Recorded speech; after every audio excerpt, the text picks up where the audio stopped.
Now, the official Suncoast weather with ABC7 meteorologist John Scalzi.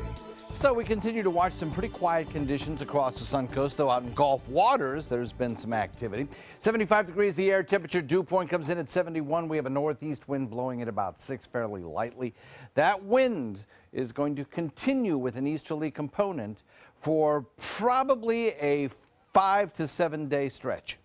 We are watching right now things very quiet across the Suncoast with only a few scattered overnight showers. There may be some wet roadways out there from some of that overnight activity, but shouldn't be too bad. The heaviest of the activity is out in Gulf waters with a general northerly drift. These storms have a tendency to kind of die out over the last hour or two. I think what we'll see is a slight chance of a shower during rush hour. Better chance during the late morning for some showers to start blooming across the Suncoast. And then by afternoon, a pretty good chance of some possibly even stronger storms here on the Suncoast as we head into 3, 4, 5, 6 o'clock tonight. We have a trough of low pressure that's extending across the Atlantic waters and into the northern Florida peninsula. That is going to help direct Matthew out of the south to take a course that keeps it away from the Suncoast. The winds, however, will be out of the east and rather consistent and becoming breezy as that storm system gets a little bit closer to our latitude. So expect some afternoon storms. Matthew stays to the east. It will become dry, actually, and breezy with some lower dew points, slightly lower dew points, heading our way as we head into the end of the week. So actually, Matthew may end up improving our weather, possibly.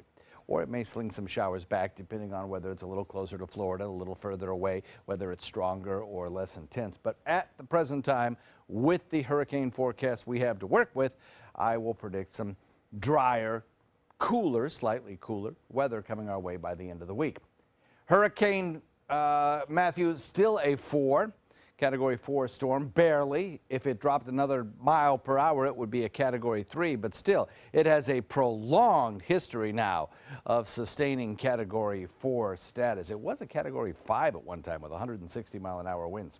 Forecast track carries it to the north, very close to Jamaica, with the strongest winds probably in Haiti and in parts of easternmost Cuba, and then lifting north as possibly a lesser storm into the Bahamas. Still a formidable storm, making its closest pass by us on Friday. It becomes breezy around here, a little bit cooler perhaps, and dry as the storm lifts northward, possibly toward the Carolinas. On this forecast track, the strongest of the winds stay away from us and toward the Atlantic waters. However, we could get breezy around here, and that could be one of the benefits of this storm for us too in terms of red tide. With a consistent offshore flow and with a stronger wind toward the end of the week, we could get kind of a little bit of a chop out here on some of the waters, kind of like the waves in a washing machine. And that has had in the past some tendency to kind of break up some of this red tide just a little bit. So hopefully that will be the case. We'll wait and see if that actually plays out. But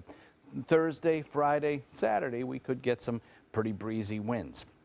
Nothing damaging, but still, our fingers are crossed. Certainly offshore, that's certainly good news for red tide sufferers. Northeast wind at about 10 knots, becoming 10 to 15 later this afternoon in the official Suncoast forecast.